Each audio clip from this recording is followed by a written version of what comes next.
గౌరవ ముఖ్యమంత్రి గారి అధ్యక్షతన కేబినెట్ సుదీర్ఘంగా అనేక అంశాల మీద చర్చించిన సంగతి ఇంతకుముందే ఉప ముఖ్యమంత్రి గారు చెప్పారు. అందుట్లో ప్రధానమైంది ఉద్యోగస్తులకు సంబంధించిన సమస్య. వారు మా కుటుంబ సభ్యుల్లాగానే ఈ ప్రభుత్వం ట్రీట్ చేస్తూ గౌరవ ఉప ముఖ్యమంత్రి గారు దానికి చైర్మన్గా ఉండి సహచర కేబినెట్ మంత్రులతో పాటు గౌరవ ముఖ్యమంత్రి గారిని కూడా ఒప్పించి మెప్పించి ఆల్మోస్ట్ వారు కోరిన అన్ని సమస్యలని పాజిటివ్గా ఈ ప్రభుత్వం స్పందించే విధంగా ఇంతకుముందు వారు ఐటమ్ వేజ్గా చెప్పినట్లు ప్రభుత్వం నిర్ణయం తీసుకోవటం జరిగింది.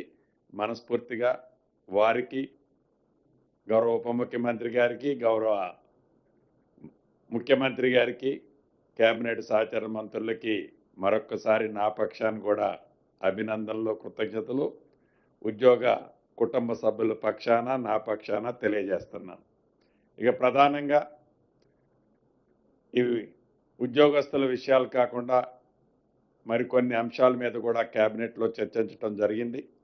అందుట్లో ప్రధానమైంది భద్రాద్రి కొత్తగూడెం, అంటే కొత్తగూడెంలో ఉన్న ఏదైతే ఎర్త్ సైన్స్ యూనివర్సిటీ ఏర్పాటు చేసిందో ఈ ఇందిరమ్మ ప్రభుత్వం వచ్చిన తర్వాత ఆ యూనివర్సిటీ ఎవరైతే తెలంగాణ రాష్ట్రాన్ని ఇవ్వటానికి సహకరించి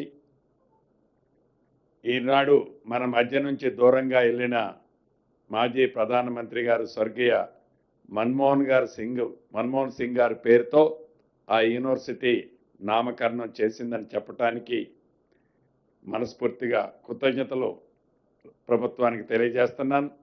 అదే రకంగా ఏవైతే ఈ స్వయం సహాయక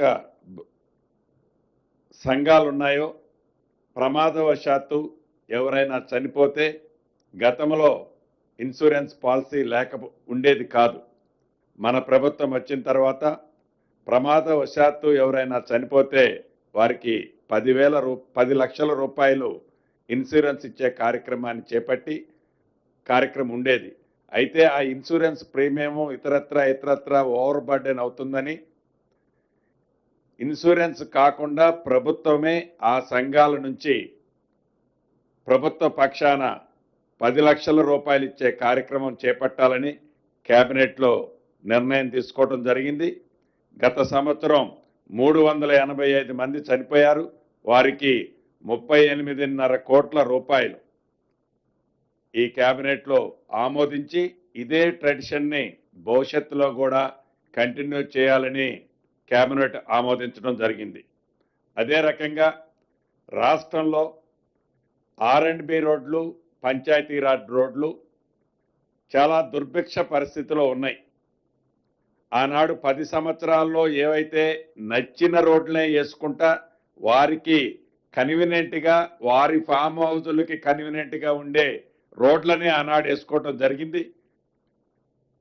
అలా కాకుండా ప్రతి గ్రామానికి ఒక బీటీ రోడ్డు ఉండాలని, ప్రతి గ్రామం నుంచి మండల హెడ్ క్వార్టర్కి బీటీ రోడ్డు ఏర్పాటు చేస్తూ ప్రతి మండలం నుంచి జిల్లా హెడ్ క్వార్టర్కి డబల్ రోడ్డు, ప్రతి మండలం జిల్లా నుంచి స్టేట్ హెడ్ క్వార్టర్కి 4 లైన్ రోడ్లు ఎక్కడైనా మిస్ అయి ఉన్నా, లింకులు మిస్ అయి ఉన్నా వాటన్నిటినీ ఏర్పాటు చేయాలని సుమారు R&Bలో 5,190 కిలోమీటర్లు, పంచాయతీరాజులో 7,947 కిలోమీటర్లు మొదటి విడత వీటిని యుద్ధ ప్రాతిపదిక మీద హ్యామ్ మోడ్లో చేపట్టాలని కూడా కేబినెట్ నిర్ణయించటం జరిగింది.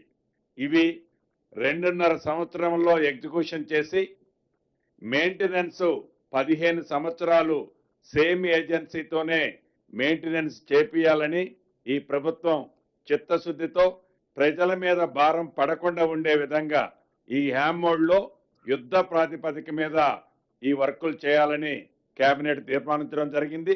అదే రకంగా రోజు రోజుకి హైదరాబాద్ మెట్రోపాలిటన్ సిటీ ఈ విపరీతంగా ఇంటర్నేషనల్ గా నేషనల్ గా వచ్చే ఈ క్రౌడ్ ఇతరత్ర గ్రీన్ సిటీగా ఉంచాలి అని మరింత మెట్రోని ఎక్స్టెన్షన్ చేయాలని ఈరోజు కేబినెట్ లో తీర్మానించడం జరిగింది.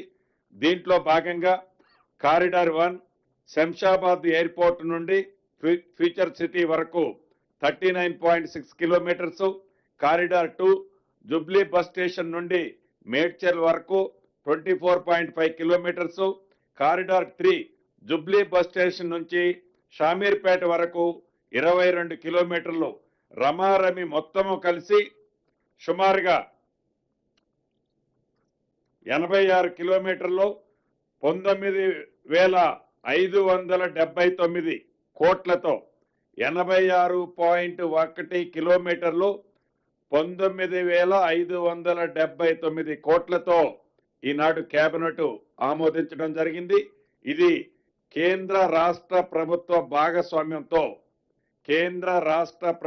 భాగస్వామ్యంతో ప్రపోజల్ కేంద్ర ప్రభుత్వానికి పంపించాలని కూడా కేబినెట్ లో నిర్ణయించడం జరిగింది. ఈ రాష్ట్రానికి సంబంధించిన కేంద్ర మంత్రులు, అది గౌరవ్ కిషన్ రెడ్డి గారు కానివ్వండి, బండి సంజయ్ గారు కానివ్వండి, ఇది ఎక్కువగా ఈటల రాజేంద్ర గారి ప్రాంతంలో కూడా వస్తుంది.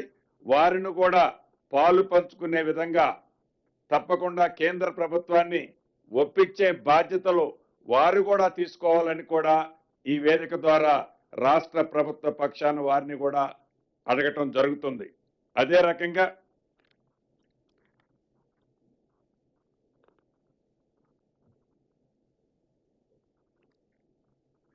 ఇంకా ప్రధానమైన అంశాలు ఇందాక మేజర్ డిబేట్ ఉద్యోగస్తులకు సంబంధించిందే మాట్లాడటం జరిగింది.